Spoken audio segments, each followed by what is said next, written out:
Bom, boa noite a todos. Eu gostaria de cumprimentar todos os participantes e as autoridades presentes e aproveitar para agradecer o convite da organização desse evento para fazer essa mediação juntamente com a doutora Sandra e procurar, então, aproveitar esse momento tão precioso, né, para que possamos refletir sobre esse assunto não menos precioso e importante, que é a questão dos recursos hídricos aqui em Valinhos. Então, vou pedir para que... Veja bem, nós tivemos aqui, então, portanto, 3 falas muito especiais, né? Eu só queria ver se eu consigo utilizar o microfone aqui, de mão. Será que ele...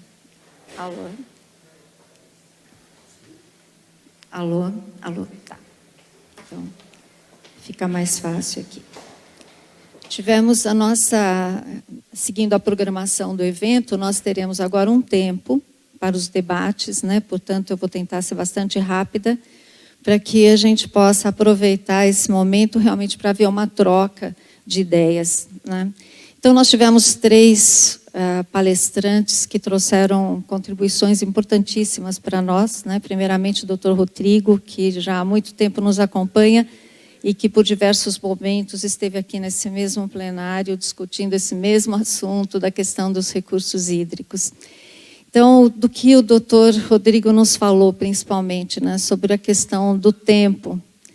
Então, estamos vendo que, na verdade, o que estamos vivendo nesse momento não é algo novo, é algo que já vem de anos e que, como foi dito pelo doutor Rodrigo, talvez o pior esteja ainda por vir. Da fala do Dr. Rodrigo, obviamente, nós pudemos recolher uma questão muito importante, que é a questão da disputa regional. Nós estamos numa região de uma população bastante numerosa e, ao mesmo tempo, dependendo da partilha de mananciais regionais, no caso, aí o Rio Atibaia. E, portanto, Valinhos poderia e deve pensar em alternativas como, por exemplo, a salvaguarda dos seus mananciais internos. Mas usar os nossos mananciais internos significa principalmente a gente saber onde eles estão. Se estão em área urbana, se estão em área rural. Nós vamos ver uma imagem que depois vai nos ajudar a pensar um pouco sobre isso. Mas, de todo modo, pensar nos mananciais significa racionalizar o uso do território, além da questão da racionalização das perdas. Pode passar. A doutora Daniela nos traz uma discussão muito importante, né? Ela nos fala dos objetos sujeitos dessa nossa reflexão. Que objetos são esses? A gestão e os próprios recursos hídricos. Então, num primeiro momento, inclusive contextualizando que, óbvio, nós não estamos separados de todo um contexto que, na verdade, é planetário. A questão da água, embora a tenhamos de forma aparentemente abundante, o acesso a ela não é da mesma forma. Ele é restrito, inclusive com enormes diferenças regionais. E, mais ainda, o que nos traz a doutora Daniela é uma reflexão importante, que a água, ela é o elemento natural, um bem comum, mas o recurso hídrico, ele é um produto econômico, ou seja, o que fazemos com essa água, né? E, principalmente, saber o seguinte, que lidar com a água como um recurso natural implica termos uma compreensão que vai muito mais além, às vezes, do que os nossos processos racionais de pensar a economia, de pensar os arranjos sociais, porque a água, ela brota do território à sua maneira, né? Ou seja, pensar na água significa ter um outro entendimento do uso do território. O entendimento tem que partir de uma leitura sensível, racional, consciente de que a nossa unidade de pensar o território, se quisermos ter água, para que essa água se torne um recurso econômico acessível, o nosso olhar para o território tem que ser o olhar para um corpo vivo. E que o que temos que ler são os limites das bacias hidrográficas. Portanto, lidar com o recurso hídrico, torná-lo acessível, significa nós pensarmos em planejar, pensarmos em alterar as nossas formas de produção, pensarmos em fazer de todos os agentes dessa mudança e, principalmente, ter a clareza que precisamos ter um sistema de abastecimento permanente, perene, viável e possível dentro do contexto municipal. Pode passar. O Dr. Walter nos traz aí um olhar realista, né? Se o Dr. Walter nos fala do quê? Das ações e dos compromissos. Como gestor, né, nesse momento do sistema, muito rapidamente, né, pudemos ver aí como é que está a nossa situação. Alguma coisa já havia sido dita pelo Dr. Rodrigo, do contexto local e regional, mas muito rapidamente o que podemos entender aqui é que estamos, Dr. Walter, me permita aí tentar fazer um resumo de toda a sua fala, me corrija se eu por acaso estiver falhado em alguma coisa, mas o que o Dr. Walter nos traz é o seguinte: estamos, sim, em termos da gestão, num sistema de restrição, de recursos financeiros para investimento, um sistema, uma condição de restrição em relação ao sistema que temos implantado, ou seja, temos um passivo que precisa ser tratado e, ao mesmo tempo, um passo para o futuro que precisa ser dado, né? Então, temos expectativas que já vimos a partir da fala do Dr. Rodrigo, que talvez não se confirmem, como, por exemplo, o acesso a essa água que estará reservada nas 2 barragens aí já previstas pelo sistema PCJ e algumas alternativas locais no território do município que precisarão ser confirmadas na sua viabilidade. Pode mudar, por favor. Então, assim, o que nos cabe nesse momento, né, nessa reflexão? Eu gostaria primeiro de compartilhar com os senhores uma informação recentíssima, né, nos últimos dias, nós estamos, aliás, em meio a um conjunto de eventos patrocinados pela Secretaria de Infraestrutura e Meio Ambiente do Estado de São Paulo, curiosamente denominado a Água Invisível. São discussões que estão vindo no âmbito também da escolha da ONU de denominar o ano de 2022 como o ano das águas subterrâneas, ou seja, tornar o invisível visível, né? Até porque, em todo o contexto mundial, como foi dito inclusive até pela doutora Daniela, até em países que consideramos, de certa maneira, preservados em relação a essas crises, né, como os países do hemisfério norte, mas que já se defrontam com também restrições. Recentemente eu tive um comentário de uma amiga que passou um tempo na Irlanda e na Escócia, onde ela dizia que as pessoas assim, digamos, de uma condição social bastante até privilegiada, restringiam a quantidade de água para lavar a louça, né? Me pareceu um pouco absurdo isso, mas ouvindo a doutora Daniela falando, me veio esse comentário dela, e que ela, como, digamos, uma boa brasileira acostumada, né, com esses nossos hábitos assim, de tomar bastante banho, de lavar tudo direitinho, deixar a louça bem limpinha, ela se rebelou, escondida do dono da casa, ela foi lá e lavou de novo a louça, que achou que estava mal lavada, porque realmente utilizava-se uma única água na pia, enchia-se a pia, colocava-se ali o detergente, colocava toda a louça, e depois, na verdade, se tirava aquela louça e enxugava com a expectativa de que ela tivesse ficado limpa. Me pareceu absurdo, mas ao ouvi-la, eu entendi o que é esse contexto. Então, nesse programa que a Secretaria de Infraestrutura e Meio Ambiente do Estado de São Paulo está promovendo agora, chamado a Água Invisível, o que é que está se discutindo? Que não há produção de água, ou seja, o bem comum, o elemento natural, não se produz água. Quando nós falamos em produção, nós podemos estar falando desse recurso hídrico econômico, né? O que temos, portanto, como matéria-prima, como base, é o ciclo hidrológico, um circuito fechado. A água não desaparece, mas ela pode mudar, ela pode migrar, né?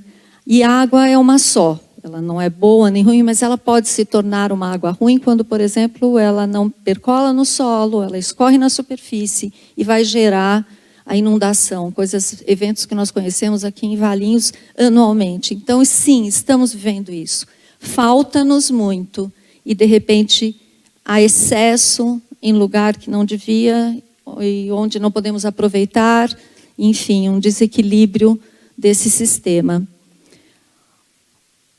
Para podermos agir de forma racional, precisamos entender o território. Olhar o território procurando os caminhos dessa água. Procurando o que é visível e o que é invisível. A água não brota da torneira, ela não vai brotar na estação de tratamento, né? A água, como produto econômico, está em tudo, como a doutora Daniela falou, está no que nós comemos, está no que nós vestimos. Sim, esses eventos têm mostrado o quanto estamos exportando dessa água sem que tenhamos clareza disso. Portanto, ela é preciosa para nós, cada gota. E que para termos regularidade, qualidade e quantidade, nós precisamos sim enfrentar o manejo das nossas bacias hidrográficas. Valinhos está hoje num momento de decidir sobre isso, decidir sobre esse futuro, porque estamos revendo o plano diretor. Nós estamos tentando fazer um olhar para o território que nos permita dar esse salto para o futuro. E que alternativas podemos pensar? Você pode mudar para mim, por favor? Essa figura, que não sei se todos conseguem decifrá-la, mas o que temos aí são os limites do município de Valinhos, mostrando ao norte, nessa parte azul mais escura, o que é a área de proteção de Sousas e Joaquim Egídio. Em tom mais escuro são as bacias que têm uma maior disponibilidade hídrica, né? E conforme nós vamos tendo os tons mais claros, menor disponibilidade hídrica. Então, o que vemos no município de Valinhos é que dentro do território municipal nós temos o que está em amarelinho. Se eu conseguisse mostrar, não sei se você puder. Obrigada, doutor. Do meio, obrigado.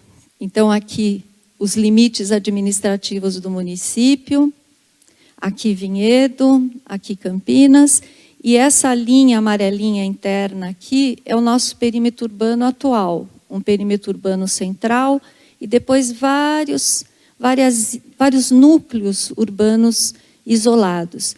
E observem, então, os senhores, que temos várias bacias, essas que estão em azul mais escuro, em que grande parte delas está dentro do território ainda não contido no perímetro urbano, e mesmo o que está no perímetro urbano, nós temos ainda áreas de grande disponibilidade hídrica, grande dentro, logicamente, desse contexto que temos aqui regional, mas podemos observar que são disponibilidades semelhantes às que nós temos aqui na APA de Sousas de Joaquim Egídio. Em amarelinho, aqui nesses círculos, os pontos de captação que temos aqui nos mananciais internos e esse ponto de captação no Atibaia.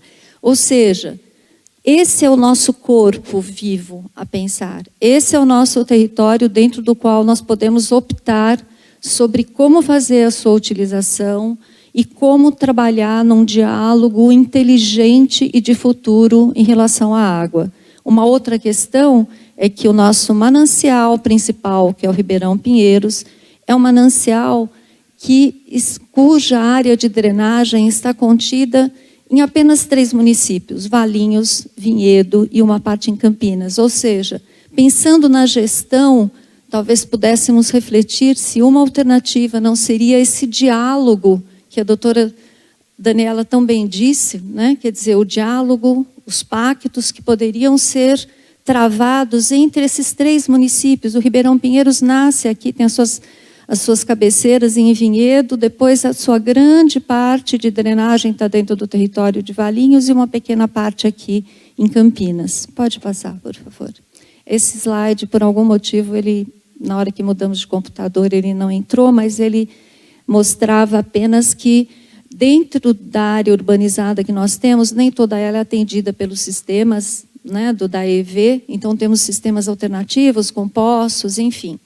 E aqui, para finalizar, apenas gostaria de mostrar para os senhores o seguinte: esse é um gráfico que mostra aqui, dentro das bacias PCJ, nas quais estamos inseridos, né, em relação ao rio Atibaia, como é que está a evolução da demanda por água. Ela é crescente, ou seja, em 2035 se imagina que tenhamos aqui em torno de 45 metros cúbicos por segundo, alguma coisa do gênero. Pode passar, por favor. Aqui, fonte do PCJ também, como é que tem ocorrido a questão das chuvas aqui nas bacias PCJ. Então, nós vemos que de 2014, né, aliás, aqui de 4, 5, 6 a 2020 e 2021, o que nós temos tido em termos do regime pluviométrico realmente é um decréscimo. Então, aquele cenário que foi colocado, tanto pelo Dr. Rodrigo, como pela doutora Daniela e também pelo engenheiro Walter, ele é real, né? A nossa perspectiva é uma perspectiva de exiguidade, de chuva, né? Então, do recurso natural. Pode passar, por favor. E aqui, para finalizar, dentro também das bacias PCJ, no sistema Cantareira, o que está acontecendo aqui com a vazão, ou seja, nós vemos que, embora a demanda ela seja crescente, a vazão que nós temos tido, ela está diminuindo.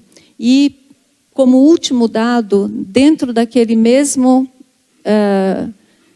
evento que a Secretaria de Infraestrutura e Meio Ambiente está promovendo, foi divulgada uma informação de pesquisadores da Exalc que, por incrível que pareça, a capacidade de absorção no solo da região toda das bacias PCJ, ela significa 33 vezes mais do que a capacidade dos reservatórios desse sistema que essa bacia já possui, hoje em particular o sistema Cantareira. Ou seja, significa dizer que se nós entendermos a dinâmica natural das águas, se nós entendermos que o território ele pode ser trabalhado a nosso favor, há uma grande chance que consigamos reverter esse quadro no sentido de termos, então, novas oportunidades de captação de água, de reservação e uma chance de futuro que, nesse momento, nos parece um pouco sombrio. Nesse sentido, então, gostaríamos de convidar a todos, né, para fazer essa reflexão. Temos já algumas perguntas colocadas aqui, mas esperamos que possamos, até o final desse evento, juntos refletirmos sobre essas alternativas.